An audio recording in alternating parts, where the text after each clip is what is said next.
Okay, you waited about 2, 3 months and you finally got it. That special blue book called Passport.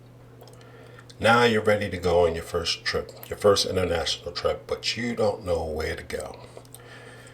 You hear a lot of guys on YouTube talk about going to Colombia, Dominican Republic, Brazil, Thailand, Philippines.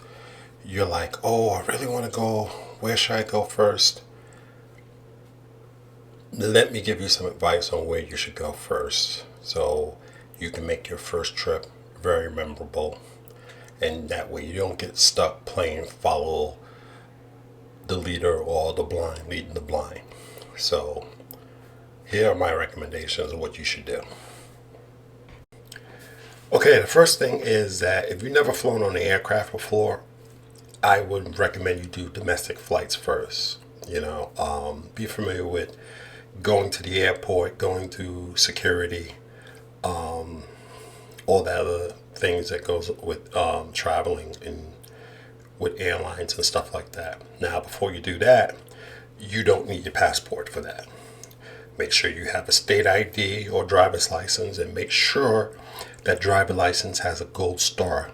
That gold star, which will be on the right, in the right hand corner, that will be the Real ID logo. They instituted a Real ID to make sure that the IDs are not fraudulent. They're officially federally government approved ID.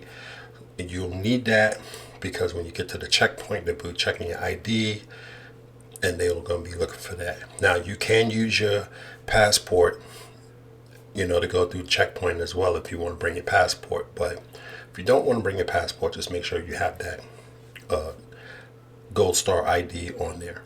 So just do that so you can familiarize yourself with airport operations from a passenger perspective, getting your tickets, luggage, and how much it's going to cost to check your bags in. If you already have that already paid in your airline tickets, there's no biggie. Just going through security and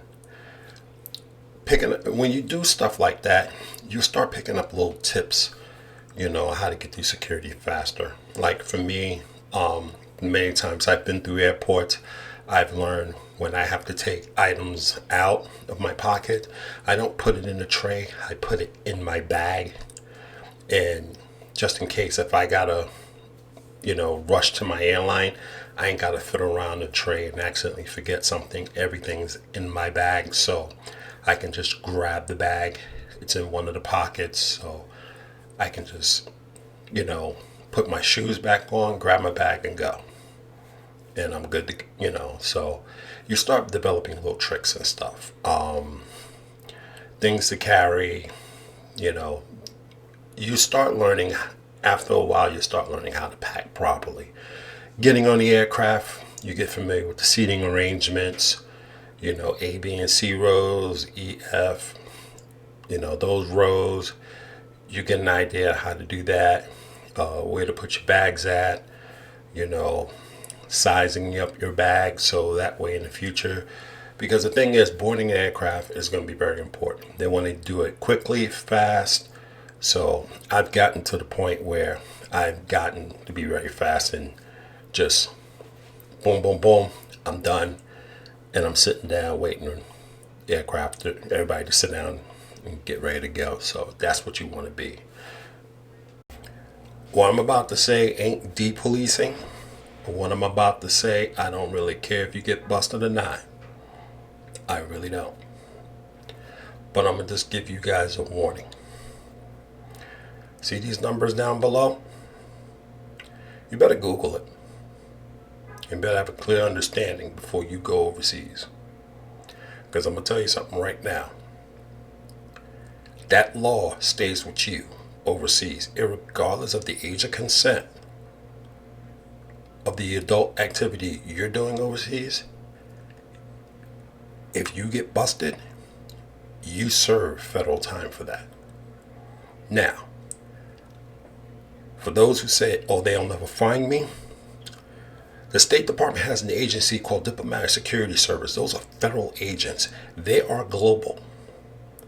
along with liaison agencies that have liaison agents inside of the State Department facilities, to include Homeland Security and the FBI.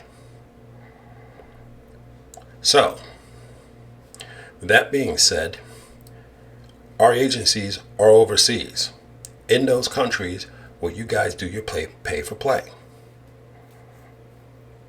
If you don't believe me, go look at the Fast and Furious franchise. What is the name? What is the agency of Dwayne "The Rock" Johnson's portraying? Diplomatic Security Service. So, it will behoove you to be familiar with this, because if you get busted, on you. Ignorance of the law is no excuse. They do this for a reason. That's why I stay far away from it. The further the better. Because you can get in some mad trouble. Some bad trouble on top of that. Because you guys know what happened with dudes that get caught up in stuff like that. You know what happens to them in jail. So that's on you. You've been warned. I did that last piece for a reason, to kind of caveat into what I'm about to say. Because if you're there for pay for play, that's your business. But if you're using your passport to look for a wife, because I know the dating scene here is horrible, you have to think about the country now. Because if you're planning to live in that country with this wife, it is now the country. So you've got to eliminate the wife now. It's like, I want to go live in this country. You have to understand that it can't be just a woman, because there's so much involved now. You have customs, cultures, you have jobs, you have lifestyle, housing. So much is involved now that you have to now say, okay, is this lifestyle that's around me, this society that's around me, is this something that I want? Is there too much crime? Can I deal with the crime here? Can I be me, walking around wearing this and that, without having to deal with getting robbed or getting hurt? Those are things you're going to have to ask yourself. Can I be safe living here? What's the economy like? Can I get a job here? What skills do I have that I can be here and make money? In particular, US dollars. Those are the things you're going to have to ask yourself. So now it's not just about the women anymore. It's about all of us. It's about the whole thing right now. And that's what we get blinded by. We don't think about those things. Like when I lived in Israel, I have a bunch of classmates that, became citizens of Israel. But they didn't realize that, they did it because they were Jewish. But now they're back in their home country because they realized they couldn't really make a living here in Israel. Their economies suck. And they usually give preference to those who already are Israelis, homegrown, born Israelis, rather than the one that's converted over and became, Israeli citizens.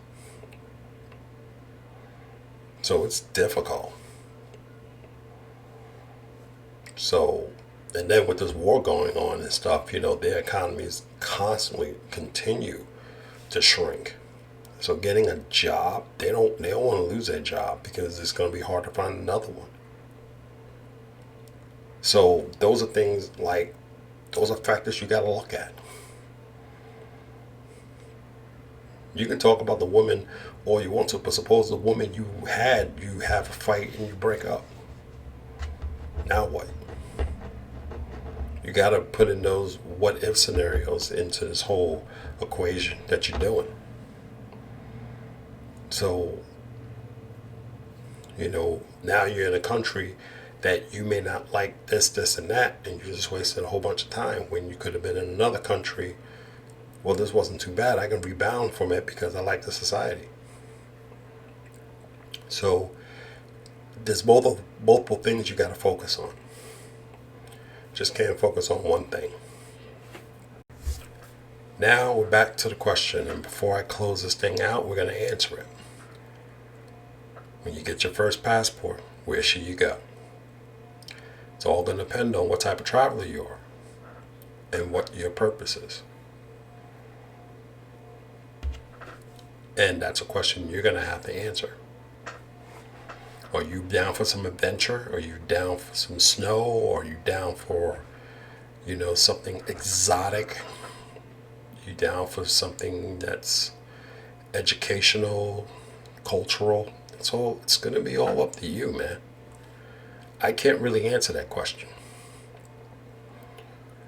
You're going to have to figure that out.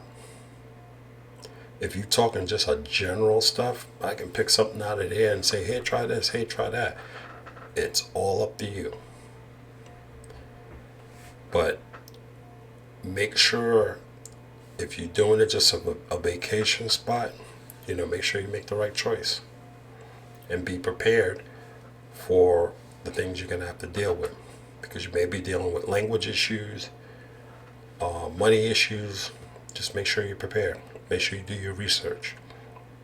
Because I can't really answer that question. No one can really answer that question because it depends on you.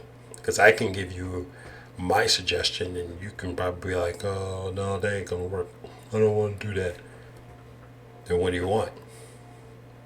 You're going to have to figure out what you want and then go from there and make a decision which one you have to go for. I can't answer that.